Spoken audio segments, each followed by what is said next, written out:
like that selection. That was fire. Hello, Shaka. Hello, Joni. Everything to your liking? Y'all good? Let me know. All right. How you guys doing? Good? I'm great.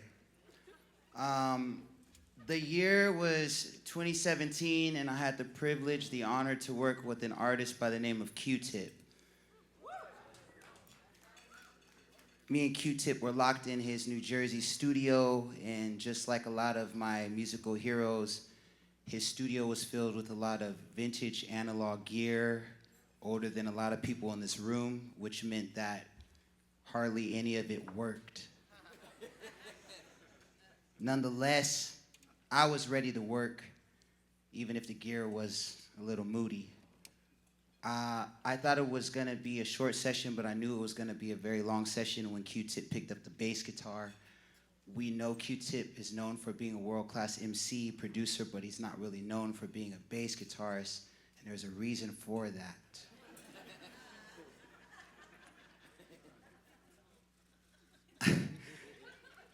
He told me to get my ass in the drum booth, and so I did just that. The drum booth is isolated from all humanity. They like to keep us separate from everything. I couldn't see anything happening in the control room, but I closed my eyes, I put my cans on, and I prayed for peace. To my surprise, Q-Tip sounded amazing. This man must have been practicing. Like, Thundercat could never.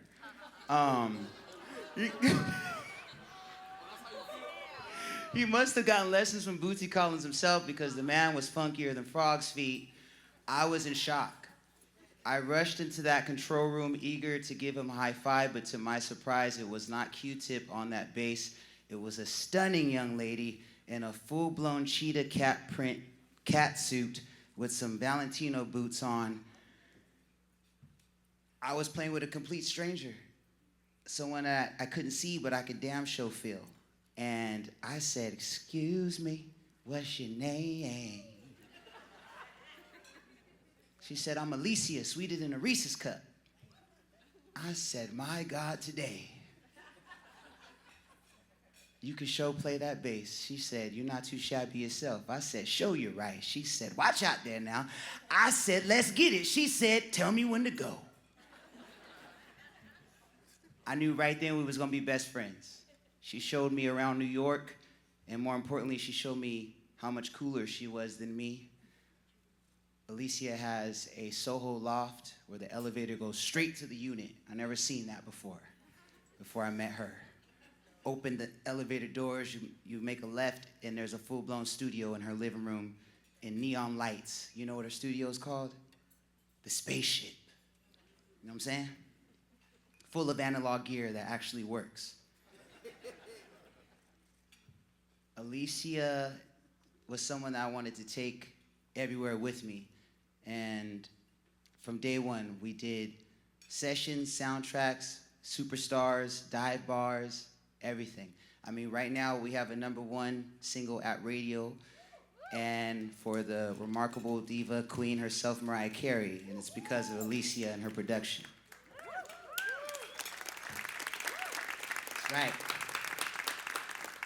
It was no surprise to me that she would be one of the queens, the 9th queen to be nominated for Producer of the Year last year for the Grammys.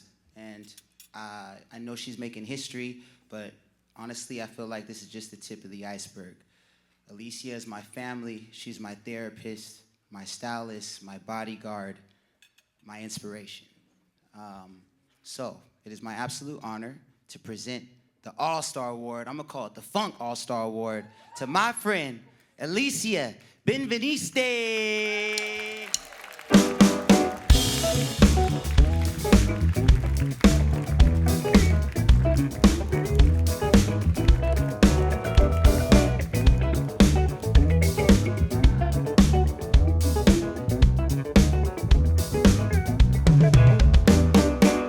Give it up for the band, y'all. Yes.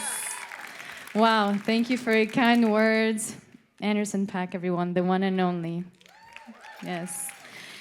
It is such an honor to be in this room tonight, filled with powerful women, non-binary and trans talent, who are true trailblazers.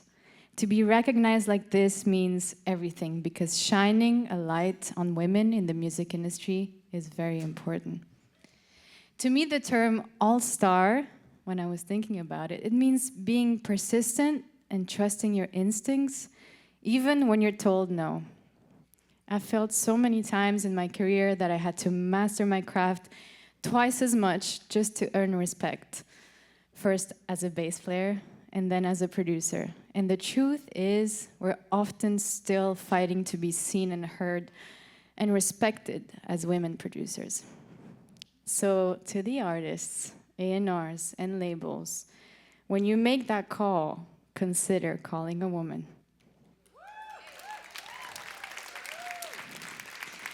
When I got the Producer of the Year nomination last year at the Grammys, I realized I had a voice, a purpose, and a platform.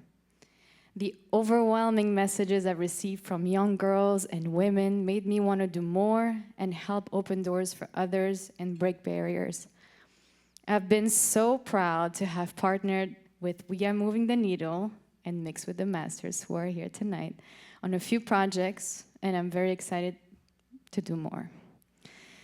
Anderson, you're one of the most talented and hardworking people I know. Yes, you are. But what really sets you apart is how you lead. You've built an incredible team of women around you. You trust us, you empower us, and you give us space to do our best work. And that says everything about who you are. I'm grateful for all the projects we've done together and those late nights that turn into early mornings. But that's where the magic happens. So thank you. To Emily and the We Are Moving the Needle team, thank you for creating this platform, this community. You are truly moving the needle, and your care for this is really inspiring. Thank you.